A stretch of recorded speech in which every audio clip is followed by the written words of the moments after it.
आप अपनी लाइफ में जो डिसीजंस लेते हैं क्या सच में वो आप ही लेते हैं या आपके माइंड की पुरानी प्रोग्रामिंग। एक व्यक्ति हर बार जब भी उसके पास पैसा आता था उसे वो तुरंत खर्च कर देता था और वो कहता था कि मुझे समझ ही नहीं आता कि मैं ऐसा क्यों करता हूँ। बाद में पता चला कि बचपन में उसने सुना था पैसे वाले लोग बुरे होते हैं और ये विचार उसका बिलीफ बन गया था, उसकी मान्यता बन गई थी, उसकी धारणा बन गई थी। इसलिए उसके पास कभी भी पैसा टिकता नहीं था क्योंकि वो अपने आप को बुरा नहीं साबित करना चाहता था। अब उसके मन में जो धारणा थी वो ये थी कि पैसे वाले बुरे होते हैं और मुझे बुरा नहीं बनना है, इसलिए वो कभी भी पैसे बचत नहीं कर पाता था। जैसे ही उसके पास पैसे आते थे वो पूरी तरह से खर्च कर देता था। ह्यूमन साइकोलॉजी भी यही कहती है कि हमारे जो डिसीजंस होते हैं उनमें 95% रोल जो होता है वो हमारे सबकॉन्शियस माइंड की प्रोग्रामिंग का होता है, जिसको हम अपने सनातन धर्म में या अपने हिंदू शास्त्रों में संस्कार शब्द कहते हैं। वही संस्कार जिसको आधुनिक समय में सबकॉन्शियस माइंड की प्रोग्रामिंग कहा जाता है। ना केवल डिसीजंस बल्कि हमारे बिलीफ्स और हमारा 95% बिहेवियर भी हमारा सबकॉन्शियस माइंड और उसकी प्रोग्रामिंग तय करते हैं। ज्योतिष में 3 कारणों को समझना बहुत जरूरी है। सबकॉन्शियस माइंड के कारक है चंद्रमा, और जो प्रोग्रामिंग होती है, जो संस्कार बनते हैं, उसका जो कारक हाउस है वो है 4th हाउस। और हिडन कंपल्सन्स जो हमारे अंदर होते हैं उसके कारक है राहु। तो सबकॉन्शियस माइंड की प्रोग्रामिंग बहुत गहरी होती है। कॉन्शियस माइंड अगर एक हिस्सा है तो सबकॉन्शियस माइंड 9 हिस्सा है। यानी अगर हम शक्ति की बात करें तो हमारा जो कॉन्शियस माइंड है, जिससे हम विचार करते हैं, निर्णय लेते हैं, तुलना करते हैं, पसंद करते हैं, उसकी शक्ति मात्र 7% से 10% तक है। लेकिन जो हमारा सबकॉन्शियस माइंड है उसकी जो पावर है वो 90% से भी ज्यादा है।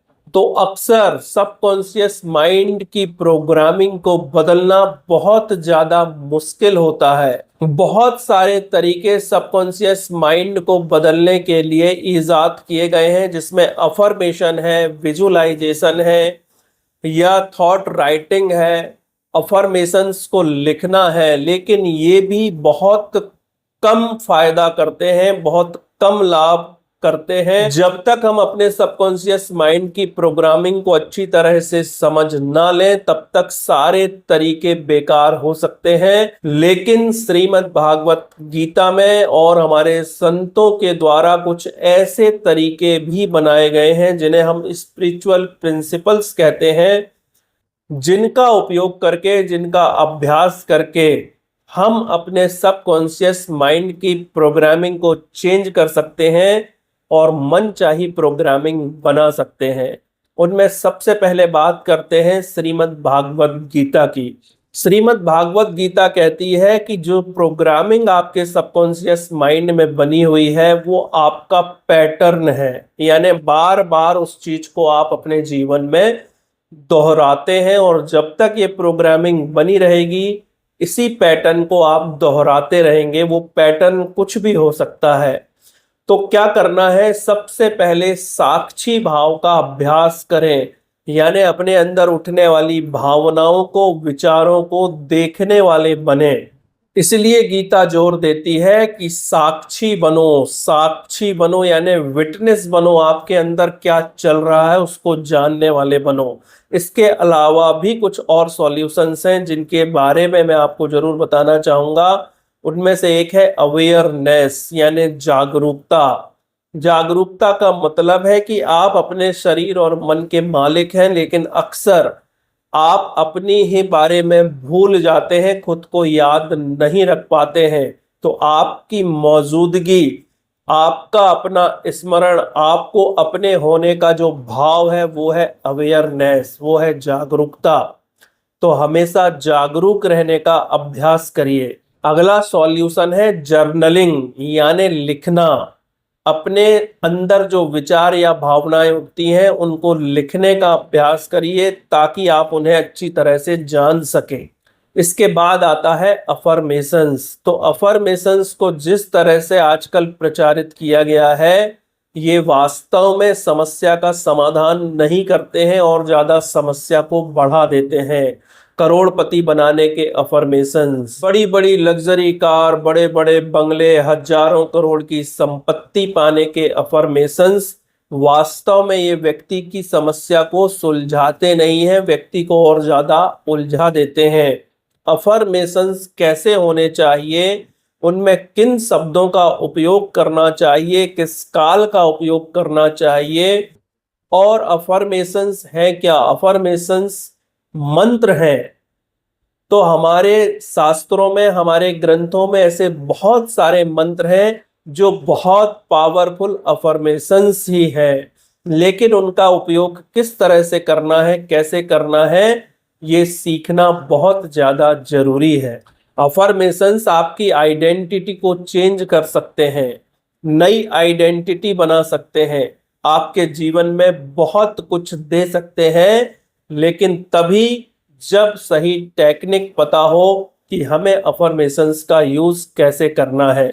इसके बाद आता है मेडिटेशन। ध्यान का भी वही उद्देश्य है। बहुत ध्यान से समझिए। अक्सर हम इस शब्द का उपयोग करते हैं, ध्यान से गाड़ी चलाना, ध्यान से ट्रेवल करना, ध्यान से वो काम करना, यानी ध्यान का मतलब है अटेंशन। तो यहाँ पर हम जो ध्यान करने की बात कर रहे हैं वो किस चीज का ध्यान है? तो वो है हमारे अंदर जो चीजें चल रही हैं उनका ध्यान। हमें ध्यान देना है कि हमारे अंदर कौन से विचार चल रहे हैं, ध्यान देना है कि कौन सी भावनाएं उठ रही हैं, ध्यान देना है कि किस तरह के डर हमारे अंदर है, ध्यान देना है कि हम डिसीजन लेते समय किन किन चीजों का ध्यान रखते हैं। तो इन सारी चीजों को मिलाकर या इन सारी चीजों के प्रति जागरूकता पैदा करना ही ध्यान का उद्देश्य है।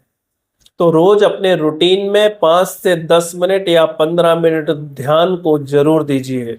और अगला सॉल्यूशन है बिलीफ ऑडिट। जो आपके विश्वास हैं, जो आपकी मान्यताएं हैं, जो आपकी धारणाएं हैं, उनका ऑडिट कीजिए, उनको लिखिए, उनको जानिए कि वो बिलीफ्स किस तरह के हैं, वो जीवन को रोकने वाले हैं या जीवन में ग्रोथ देने वाले हैं। हमेशा ध्यान रखिए, आपकी जिंदगी को आपके डिसीजंस कंट्रोल करते हैं और आपके डिसीजंस को आपके सबकॉन्शियस माइंड की प्रोग्रामिंग कंट्रोल करती है। इसलिए जब प्रोग्रामिंग बदलेगी तो डेस्टिनी खुद ही बदल जाएगी। तो यदि आप अपने जीवन, कैरियर, हेल्थ, वेल्थ, रिलेशनशिप या पर्पस को लेकर कंफ्यूज्ड है और स्पष्ट दिशा चाहते हैं तो व्हाट्सएप पर जीवन लिखकर मैसेज भेजिए। आगे की प्रक्रिया मैं आपको बताऊंगा। उम्मीद है वीडियो में दी गई जानकारी आपको पसंद आई होगी। मिलते हैं अगले वीडियो में। नमस्कार।